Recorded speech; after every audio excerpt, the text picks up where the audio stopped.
Bismillahirrahmanirrahim. Assalamualaikum warahmatullahi wabarakatuh. Perkenalkan, di sini kami dari kelompok 7 Budaya Organisasi.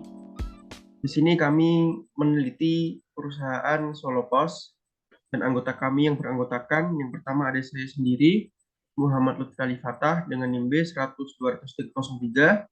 Dan yang kedua ada Isnain Nur Rahmadi dengan NIM B 100-20329.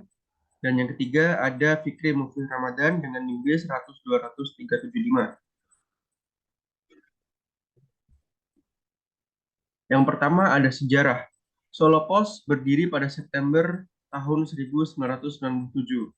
Latar berdirinya perusahaan surat kabar ini adalah pada saat itu belum ada suatu perusahaan yang khusus untuk memberitakan suatu kabar berita, sedangkan Solo merupakan kota yang dapat dikatakan kota besar. Selain itu, ada beberapa daerah yang sudah memiliki pemberitaan surat kabar, sehingga di latar belakang tersebut, berdirilah Solo Pos sebagai perusahaan yang bergerak di bidang surat kabar. Dalam pendirian Solo Pos tidak mudah seperti yang dibayangkan.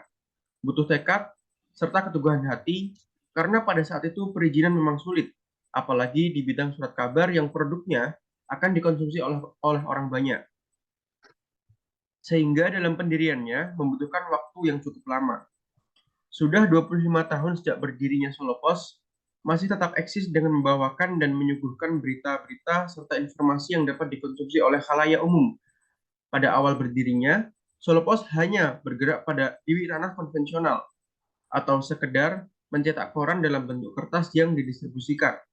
Jumlah yang diproduksi pada saat itu tidak sebanyak sekarang, mengingat pada zaman itu hanya sedikit yang melirik Solo Pos. Seiring berkembangnya zaman dan adanya digitalisasi, Solo Pos mulai bergerak di ranah digital tanpa meninggalkan konvensional. Bahkan koran yang dicetak sekarang berjumlah 30.000 per hari.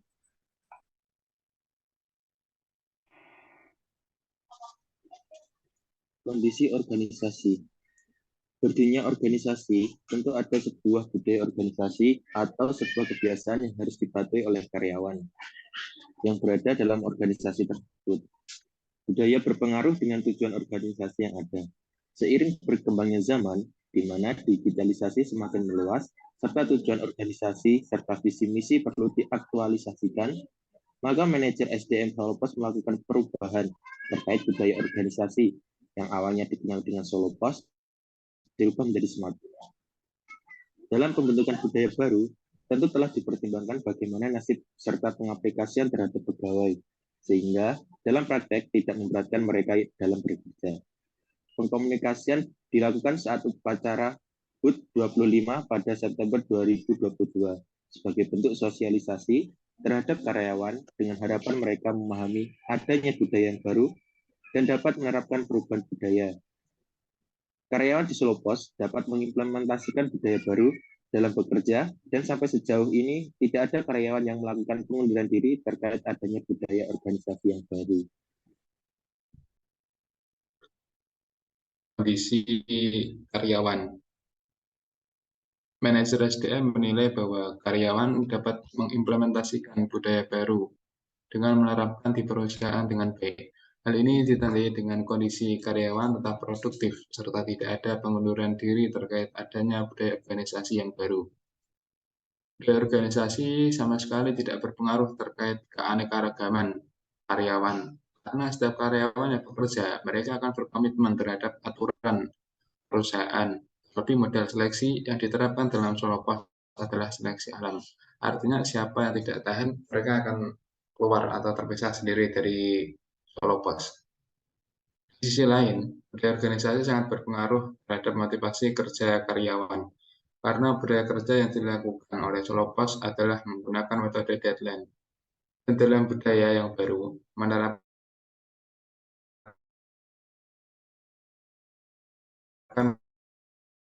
metode adaptif, ambil kesimpulan bahwa karyawan dapat menyelaraskan budaya yang baru dengan keadaan mereka.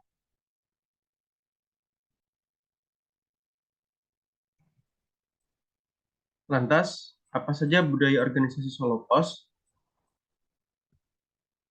Budaya organisasi Solo Pos dibentuk dalam satu kata, yaitu SMART. S sendiri yang berarti strive for success, bekerja keras mencapai kesuksesan bersama. M sendiri berarti meaningful, bermanfaat bagi semua pihak, tidak hanya pihak Solo Pos saja, akan tetapi juga pihak-pihak yang ada di sekitarnya, baik itu karyawan, pegawai, maupun masyarakat. A berarti agile, kreatif, adaptif, dan sigap menghadapi perubahan zaman. Solo Pos tidak stuck dalam satu zaman saja, akan tetapi selalu adaptif dan juga mengikuti perkembangan zaman. R. Relevan. Solo Pos terus menyesuaikan diri dengan kebutuhan masyarakat dan ekosistem bisnis. Dan yang terakhir ada T, yaitu teamwork. Solo Pos bekerja sama dan saling mendukung untuk mencapai tujuan bersama.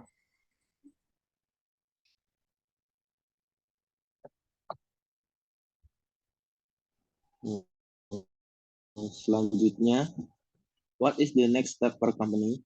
Tidak ada tolak ukur tersendiri terkait penerapan budaya, akan tetapi hal ini dapat diketahui ketika para karyawan menerapkan budaya di lingkup perusahaan. Ketika budaya mulai luntur dari kalangan karyawan, seorang manajer dapat memotivasi terus kepada karyawan. Dalam waktu ke depan, sangat memungkinkan bagi Solo Pos mengganti budaya yang ada sebagaimana pada kondisi awal hingga sekarang yang mengalami perubahan terkait adanya digitalisasi.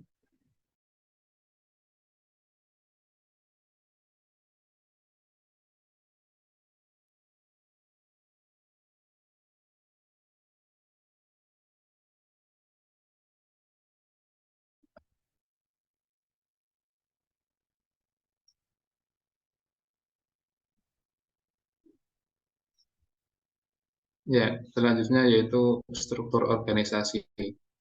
Bagaimana perusahaan-perusahaan dan organisasi-organisasi yang ada Solo Pos sendiri perlu, bahkan sangat perlu terkait adanya struktur organisasi.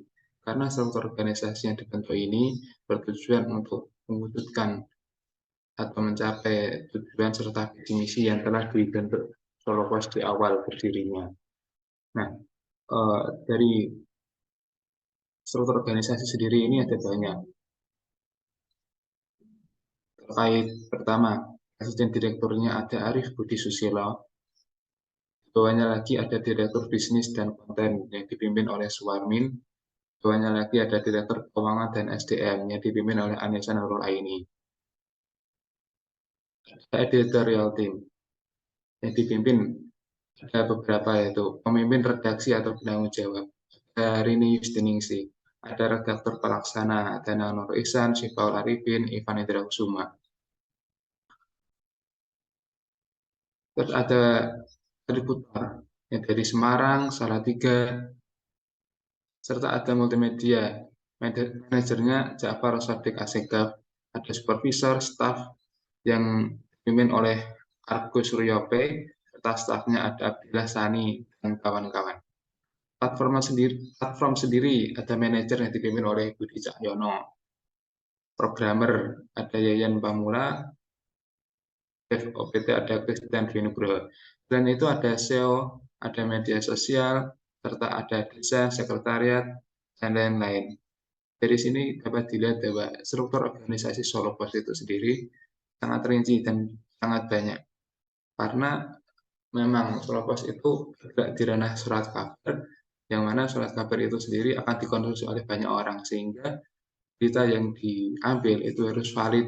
Oleh karena itu, mengapa Solo Pos itu struktur organisasinya sangat rinci dan banyak. Selanjutnya ada dokumentasi. Bagian pojok paling kiri ada alat yang digunakan untuk mencetak koran. Bagian kanan ada kamera. Bagaimana Solo Pos sendiri yang bergerak di ranah surat kabar dan pemberitaan. Alat mencetak koran dan kamera merupakan hal yang sangat penting. Tanpa ada keduanya, mustahil suatu organisasi Solo Pos itu dapat mencetak koran dan menyebarluaskannya di khalayak umum. Terus bagian pojok kanan ada tulisan Smart. Smart itu sendiri adalah spanduk yang dipasang oleh Solo Pos di depan. Pemasangan Smart ini sendiri adalah bertujuan untuk mengingatkan para karyawan agar selalu mengingat terkait budaya organisasi yang ada di Solo Pos itu sendiri. Hingga ketika karyawan lupa, mereka dapat mengingat kembali serta menerapkan kembali budaya-budaya yang luntur. mereka dapat mengingat ketika mereka bekerja, berangkat bekerja, maupun pulang dari bekerja. Terus gambar yang paling bawah, ada suatu ruangan yang dimana ruangan itu adalah tujuan untuk melayani para konsumen untuk pemberitaan iklan. Jadi ketika teman-teman atau masyarakat serta mahasiswa umum ingin melakukan penyebaran berita, layanan iklan, itu bisa datang langsung ke Solo Pos. Maka Solo Pos sendiri nanti akan melayani masyarakat secara baik. Terima kasih. Mungkin itu presentasi dari kelompok 7 terkait budaya organisasi yang ada di Solo Pos. Banyak salah dari kami mohon maaf. Kurang lebihnya mohon maaf. Assalamualaikum warahmatullahi wabarakatuh.